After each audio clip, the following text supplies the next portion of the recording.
Okay, thank you for your attendance till the last sessions. I'm Jay John, who is responsible for Arkema Seoul Technical Center. Arkema Seoul Technical Center has been established 8 years ago, and we are working for promoting Arkema specialty polymers into Korean market. Even my presentation is by English. I would like to proceed my presentations by Korean. So thanks for your understanding.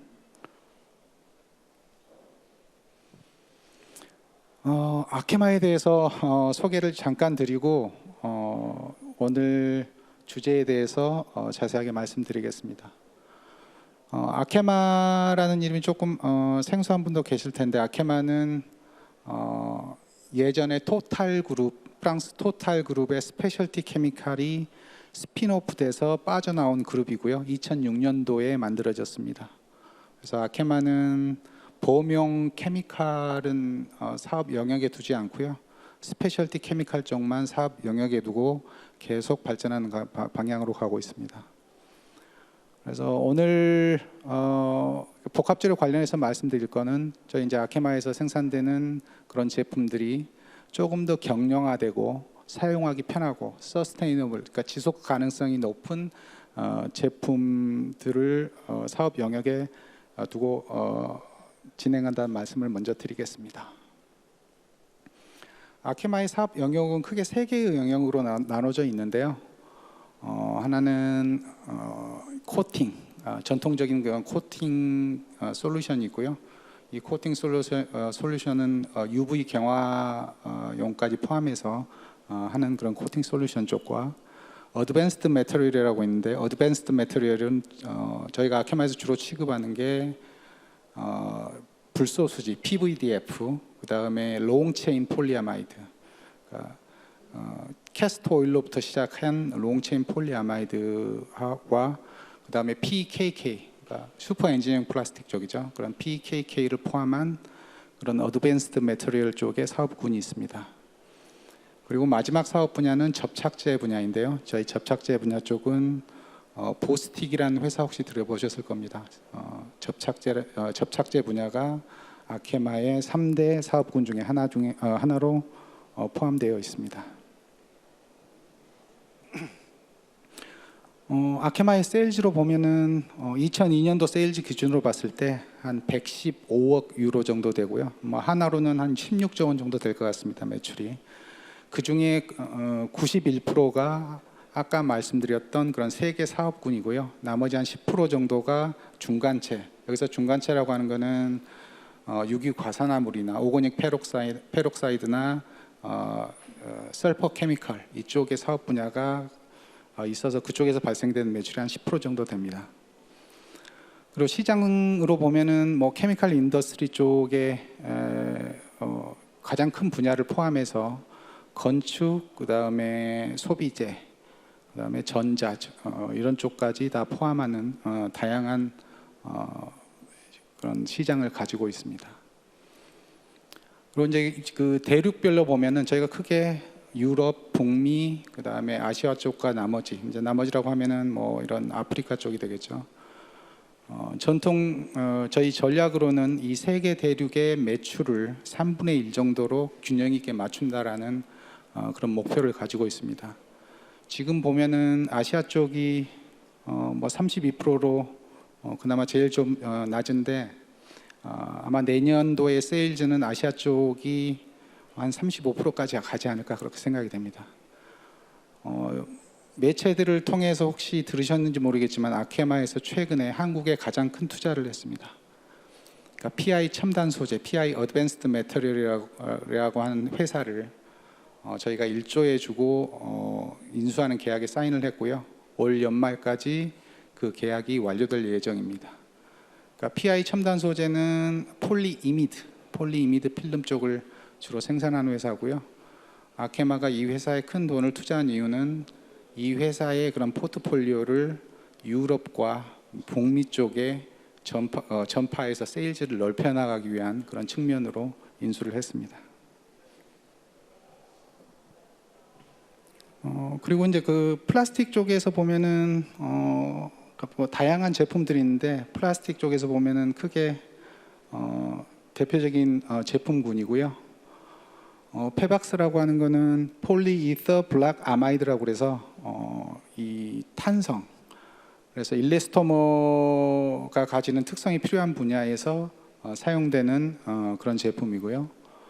오늘 소개해드릴 엘리움이라고 하는 제품은 액상으로 되어 있는 열 가소성 복합제형 수지를 나타내는 그런 브랜드 네임입니다.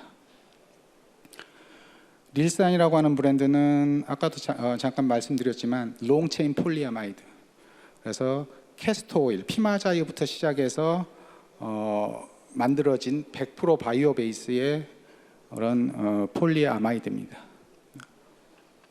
캡스탄은 폴리이터 케톤이라고 그래서 슈퍼 엔지니어링 플라스틱 쪽에 포함이 되고요. 이 제품은 주로 항공용, 보잉과 같은 항공회사에 많이 납품이 되고 있는 제품입니다.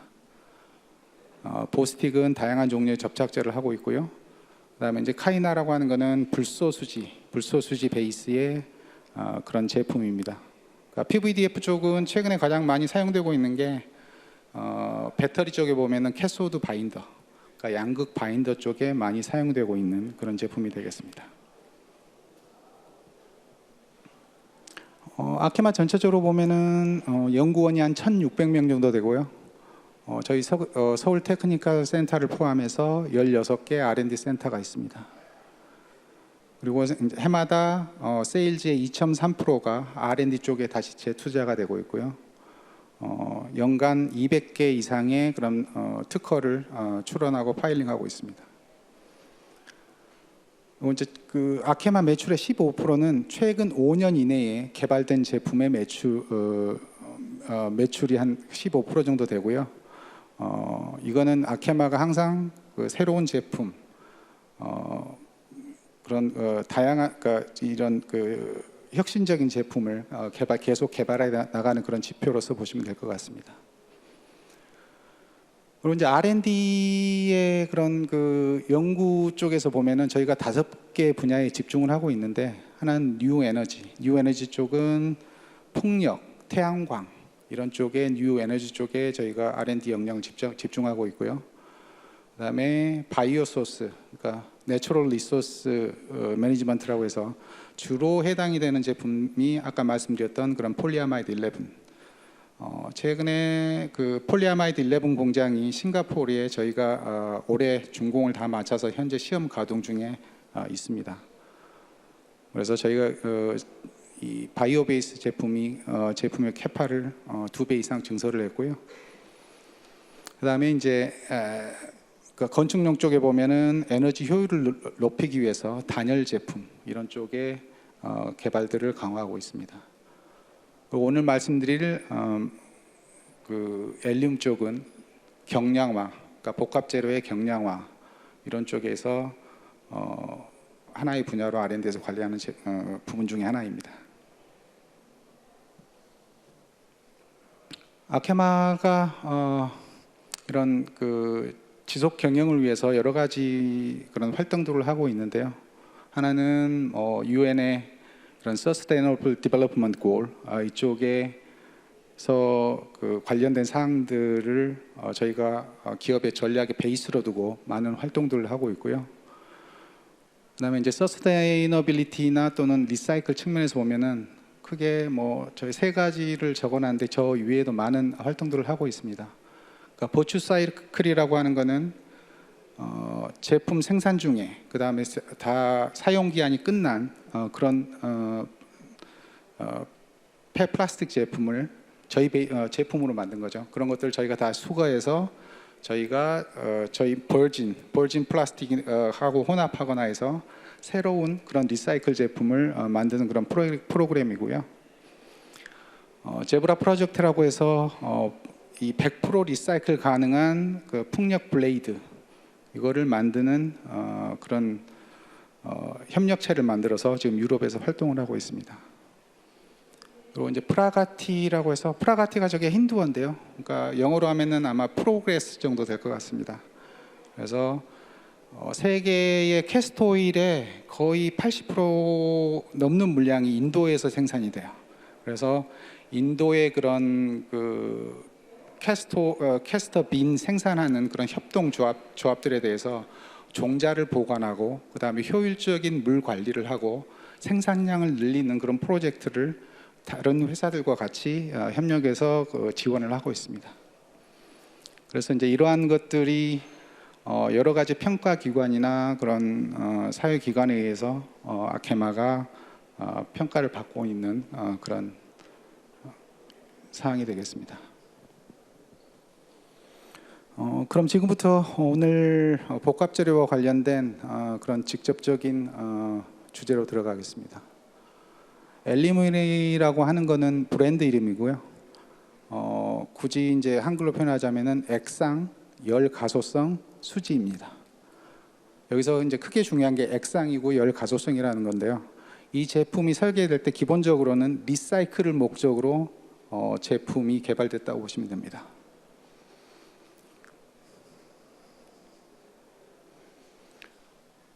이게 이제 사용되는 그런 용도를 보시면은 지금 풍력 블레이드, 저 옆에 이제 사진이 실제로 저희 제품 가지고 만든 100% 리사이클 가능한 풍력 블레이드고요. 이 풍력 리사이클 프로젝트를 위해서 저쪽에 보시면은 7개 회사, 그 다음에 42개월간의 그런 프로젝트 기간, 그 다음에 금액이 지금 저는 잘 안 보이는데 저 금액에 해당하는 그런 펀드를 모아서 실제로 그 리사이클이 가능한 블레이드에 관련된 프로젝트를 현재 진행을 하고 있습니다. 그리고 이제 전통적으로 보트나 요트 이런 것들은 열 경화성 수지로 많이 만들어져요. 그 중에서도 가장 경제성이 있는 폴리에스터 수지로 많이 만들어지는데, 이러한 보트나 요트도 100% 리사이클이 가능한 아크릴 수지로 만들어져서 생산하는 업체들이 프랑스 쪽에 몇 군데가 있습니다. 이제 건축 쪽에서 보면은 철근을 대체할 수 있는 복합재 리바, 그러니까 이게 지금 경량화, 그러니까 이런 교량 등의 경량화 등을 위해서 굉장히 많이 수요가 있고요. 사실 이쪽에 적용을 하기 위해서는 콘크리트에 대한 내알칼리성, 이게 필요합니다. 그래서 열 가소성인데도 내알칼리성이 있는 제품을 가지고 사용이 되는 그런 분야 중에 하나입니다. 수소 탱크는 한국에서 지난 몇 년간 굉장히 좀 핫했다가 최근에는 조금 수그러들었는데, 유럽에서는 지금 그 수소 수소차용 그런 탱크가 아니고 수소를 운송하는 그런 수소 운송 트럭에 들어가는 그런 용기를 복합 소재로 만드는 그런 작업이나 연구들을 계속하고 있습니다. 오늘은 이쪽에 이제 리사이클을 주로 이제 말씀을 드릴 건데요. 그러니까 다른 여러 가지 그 열 가소성 수지와 마찬가지로 케미칼 또는 미케니칼 두 가지 방향으로 다 리사이클이 가능합니다. 그러니까 케미칼 쪽은 나중에 이제 다 쓴 그런 그 복합 재료를 어느 정도의 크기로 분쇄를 내서 이거를 반응관에 집어넣고 질소 분위기 하에 높은 온도에서 이런 가열을 하게 되면은 고분자가 다시 모노머로 환원이 돼요. 그래서 그 환원된 모노머를 다시 증류 과정을 거쳐서 순수 모노머로 만들어서 이 모노머를 다시 제품을 만드는 데 사용을 하게 됩니다. 그래서 이 케미칼 리사이클링 쪽이 지금 저희 그 아케마 쪽에서 연구하는 주 분야 중에 하나고요. 내년부터는 이런 그 리사이클링 모노머가 포함된 아크릴 제품이 유럽에서는 판매될 예정입니다. 아직 한국에서는 그 정도의 물량이 없어서 아직 한국에서는 진행은 안 하고 있고요. 나중에 좀 더 활성화돼서 이쪽 제품에 많은 그런 그 웨이스트가 나오게 되면은 한국에서도 충분히 진행해 볼 만한 그런 항목 중에 하나입니다. 그러니까 기계적인 리사이클링은 기본적으로 이 아크릴 수지가 성형 온도가 범용 플라스틱하고 거의 같아요. ABS나 PC, PMMA 이런 쪽에 성형 온도가 거의 같기 때문에 이거를 분쇄를 해서 그런 펠렛 형태로 만들어서 혼합을 해서 사용하거나, 아니면 저 분쇄된 상태 그대로 서멀 스탬핑 그냥 눌러버리면은, 열을 가해서 누르면은 몰드의 형태대로 제품이 성형이 됩니다. 그래서 기계적인 리사이클링은 사실 제일 간단히 적용할 수 있는 그런 분야 중에 하나일 것 같습니다. 기본적으로 이제 제품의 그런 피지컬 특성을 보면은 제품의 점도가 굉장히 낮아요. 그래서 물과 같은 수준에서, 그러니까 그 1포이즈 정도에서 한 15포이즈 정도까지 저희가 제품의 사용 용도에 맞게끔 조정이 가능하고요. 그다음에 이제 경화 시간 면에서 보면은 뭐 저희 2분에서 180분 이렇게 되는데, 사실 180분 저렇게 나오는 거는 이제 블레이드, 굉장히 큰 블레이드, 뭐 80m짜리 블레이드를 인퓨전한다 그럴 때 저런 굉장히 긴 가사 시간이 필요하고요. 그러니까 2분이다 그러면은 주로 하이프레셔 RTM이나 인발 이런 쪽에 사용되는 그런 수지들은 짧은 경화 시간을 갖게 됩니다. 그럼 이게 이제 수지가 액상으로 되어 있는데, 이거를 폴리머로 변환을 하기 위해서는 이니시에이터가 들어가야 돼요. 그러니까 열 경화성에서도 보면은 그 이니시에이터가 다 들어가요. 그러니까 에폭시 같은 경우에는 주재 플러스 경화제, 폴리에스터나 비닐에스터 같은 경우에는 오거닉 유기 과산화물, 그러니까 MEKP나 뭐 이런 유기 과산화물들이 사용이 되는데, 이 아크릴 수지 엘리움을 중합을 시킨데도 그러한 유기 과산화물을 첨가만 해주면 됩니다. 그래서 1에서 한 2% 정도, 그 정도의 유기 과산화물을 첨가해 주게 되면은 상온 또는 높은 온도에서 중합이 시작돼요. 그리고 이제 보강제 측면에서 보면은 뭐 지금 사용되고 있는 대부분의 보강제를 그대로 사용할 수가 있는데, 단지 하나 특이한 점은 카본 파이버 쪽, 탄소 섬유 쪽에는 그의 이 아크릴 수지에 맞는 적정한 그런 사이징이 되어 있어야 충분한 강도가 나와요. 그렇지 않으면은 충분한 사이징이 되어 있는 제품에 비해서 한 50% 정도밖에 이런 강도가 안 나오게 됩니다. 그래서 이제 카본 파이버 같은 경우에는 주로 에폭시 사이징보다는 비닐에스터 사이징 되어 있는 그런 카본 파이버를 사용하게 되면은 굉장히 높은 강도를 구현을 할 수가 있습니다. 성형 방법으로 보면은 기본적으로 열 경화성 수지가 액체인데, 이 제품도 액체 상태이기 때문에 열 경화성 수지 사용하는 그런 성형 조건에서 장비나 뭐 프로세스의 변경 없이 그대로 다 사용이 가능합니다. 그래서 인퓨전이라든지, 그다음에 캐스팅, 인발, 필라멘트 와인딩, 그다음에 뭐 컴프레션 RTM이라든지 SMC 이런 용도로 그대로 사용할 수가 있습니다. 여기 보시면 이제 다양한 그레이드의, 저희가 이제 판매 중인 다양한 그레이드가 있는데, 각각의 용도에 맞게끔 적정한 제품을 사용해서 하게 되면은 그대로 사용할 수가 있습니다. 그럼 제품의 기계적 강도 면에서는 다른 폴리에스터나 에폭시하고 비교하면은 어떻게 되는지 테이블을 보시면 알 수 있을 거고요. 강도 면에 있어서는 이쪽에 이제 그 왼쪽에 테이블로 있는 게 수지 자체만 캐스팅했을 때 나타낸 강도입니다. 그래서 뭐 인정 강도가 54메가파스칼, 굴곡 강도가 84메가파스칼. 뭐 그렇게 낮은 수준은 아니지만 그렇게 높은 수준도 아니고 거의 뭐 폴리에스터 이 정도의 그런 강도를 가지고 있고요. 이 제품을 유리섬유 또는 탄소섬유와 같이 병합을 해서 복합 재료를 만들었을 때 나타내는 그런 기계적 물성이 오른쪽에 리스트되어 있습니다. 그래서 이 기계적인 물성으로 보면은 그냥 열 경화성 수지의 기계적인 물성하고 거의 유사하다 이렇게 보시면 될 것 같고요. 아마 이제 열 경화성 수지와 가장 큰 차이점이 뭐냐면은 내열이에요. 내열성. 사실은 내열성 면에 있어서는 열 경화성 수지가 굉장히 좋습니다. 열 가소성 수지 같은 경우에는 아까도 말했던 그런 기계적인 리사이클링을 하기 위해서 사실은 열을 주면은 얘가 표면이 녹거나 아니면은 어떤 유동성이 있어서 이런 성형이 돼야 되기 때문에 어느 일정 온도의 그런 유리 전이 온도를 갖게 돼요. 그래서 사실은 높은 내열성이 필요한 곳에서는 아무래도 열 경화성 수지보다는 내열성이 낮은 게 사실이에요. 근데 일반적인 그냥 보통의 그런 내열성이 필요로 한다 그러면은 열 가속성 수지로 충분히 사용할 수 있는 그런 수준입니다. 보통 엘리움 수지 같은 경우에는 유리전 온도가 100도에서 제일 높은 건 한 140도씨까지 이렇게 되니까 일반적인 그런 극한의 내열 온도가 필요한 곳이 아니라 그러면은 충분히 사용 가능한 그런 제품이 되겠습니다.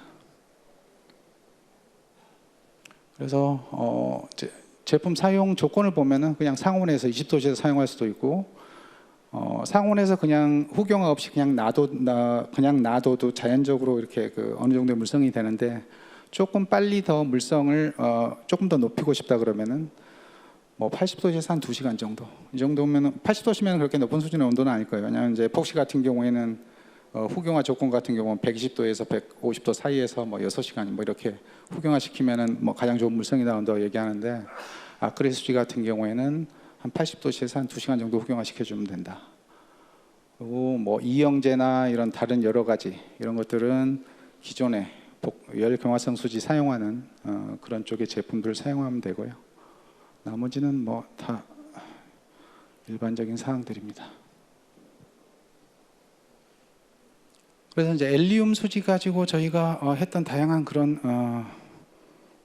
활동들인데요. 아까 말했던 제브라 프로젝트, 저기 같은 경우에는 뭐 오엔스 코닝, 그다음에 제너럴 일렉트릭, LM 윈드파워 이런 7개 회사와 지금 프로젝트를 진행을 하고 있고요. 그다음에 이제 열 가소성 보트 같은 경우에는 베네토로가는 프랑스 회사가 저희 열 가소성 수지 엘리움만 가지고 보트를 만들어서 이런 판매를 하고 있습니다. 그래서 지금 사실은 엘리움 가지고 지금 열 경화성 수지를 대체하기 위해서 다양한 그런 R&D 활동들이 되고 있고 다양한 회사들이 이 제품에 대해서 관심을 갖고 있습니다. 마지막으로 이제 해중압 쪽에 대해서 뭐 한두 가지만 더 말씀드리고 그만둘 건데요. 엘리움 레진 같은 경우에는 아까 말씀드렸다시피 이제 그 높은 온도 350도 정도에서 일정 크기로 자른 그런 웨이스트를 그 반응관에 넣고 돌리게 되면은 그게 이제 모노머로 다시 회수가 돼서 그게 다시 엘리움 저희 엘리움 사용하는데 그러니까 사용이 되고요. 지금 이제 맨 밑에 나와 있는 걸 보면 이제 1kg 엘리움으로부터 다시 이제 그 안에 들어가 있는 모노머가 한 80% 정도가 다시 회수가 돼서 새로운 제품 만드는데 사용이 될 수가 있습니다.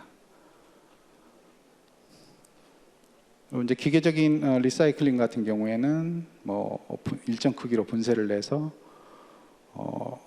이런 그래뉼로 만들어서 다른 플라스틱과 같이 익스트루전 한다든지 아니면 3D 프린팅 한다든지 하는 방법들로 사용할 수가 있고요. 이 분쇄된 제품 자체만 가지고도 서멀 스탬핑으로 해서 제품을 생산할 수가 있습니다. 그래서 이렇게 해서 만들어진 제품의 특성을 보면 이제 오른쪽의 그래프를 보면은 이제 파란 게 이제 버진 매처리얼 가지고 만든 그런 거고요. 이제 리사이클 엘리움이라고 되어 있는 거는 엘리움 레진을 해중합시켜서 거기에 나온 모노머 가지고 만든 제품의 강도입니다. 그래서 저거는 거의 유사한 그걸로 보면 될 것 같고요. 오른쪽에 두 개 테이블은 기계적인 리사이클링, 그러니까 기존에 이제 글라스가 포함된 폴리프로필렌이라든지 글라스가 포함된 ABS에 엘리움을 일정 부분 혼합했을 때 나타나는 기계적인 물성입니다. 그래서 이 제품을 사용했을 때 뭐 미케니컬 쪽으로는 거의 뭐 문제가 없는 정도로 그렇게 이해하시면 될 것 같습니다.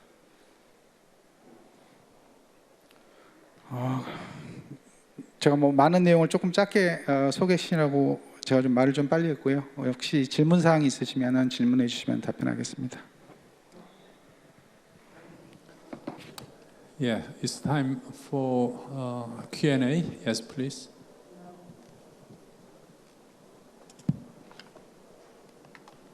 네, 맨 마지막 강의인데 열심히 잘 해주셔서 너무 감사합니다.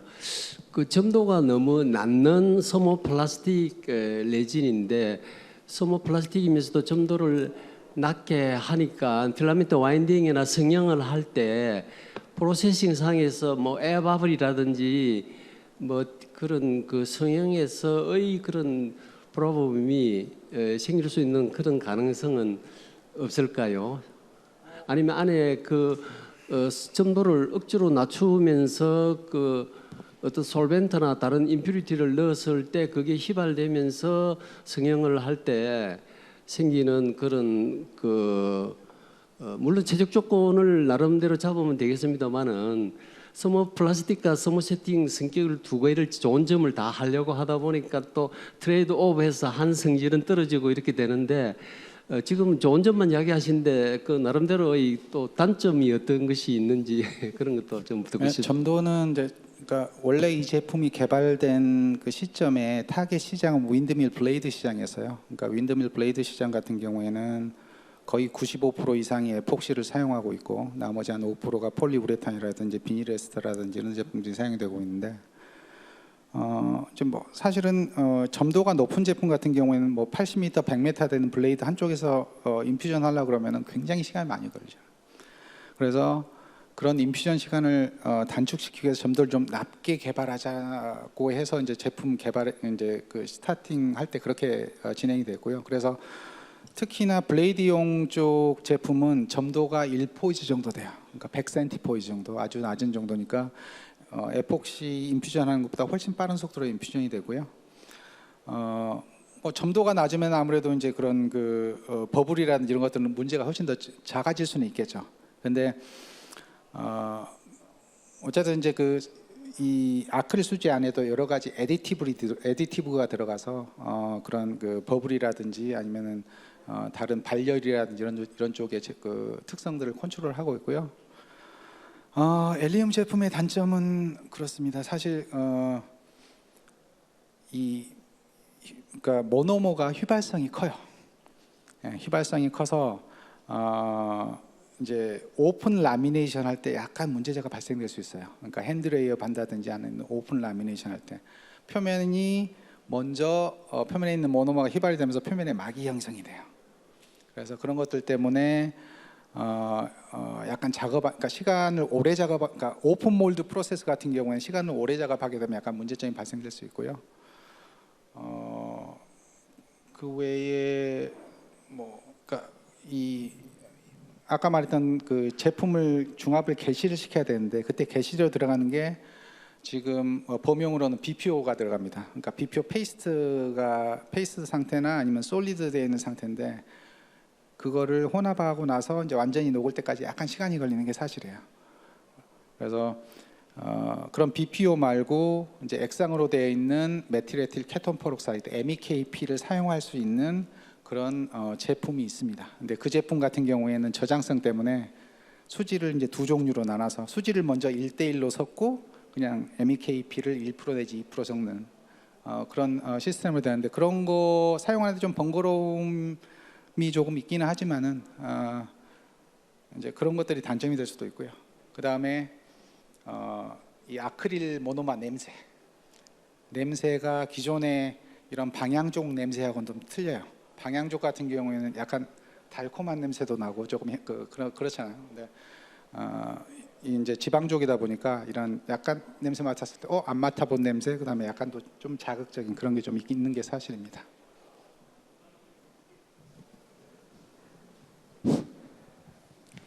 저희들도 일리움으로 많이 탱크를 제작해서 처음에는 냄새가 상당히 좀 익숙하지 않았는데 지금 뭐 달콤합니다.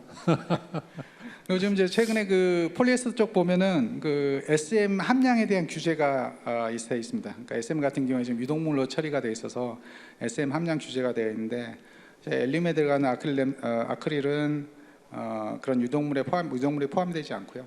그러니까 단지 이런 그 냄새 때문에 약간 거부감이 있을 수는 있는데 그런 그 유독물로 분류되지 않은 그런 모노마들을 사용하고 있습니다. 지금 말씀하신 대로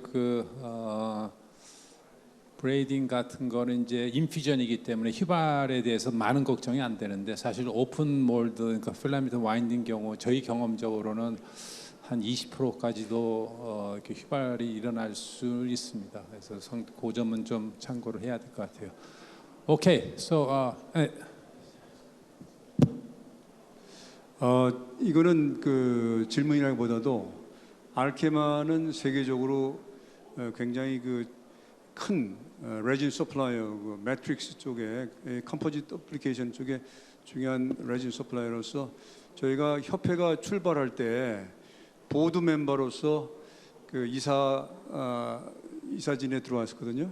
근데 올해부터 이사진이 빠져가지고 액티비티가 좀 떨어졌어요. 그래서 이 자리를 빌어서 그 아케마가 조금 더 열심히 좀 우리 같이 콜라보레이션 할 수 있으면 하는 부탁을 드립니다. 아케마가 왜 빠졌죠? 네. 제가 원래 정기적으로 이런 보드 멤버였었는데 보드 멤버는 안 하겠다고 그래서 제가 그래요?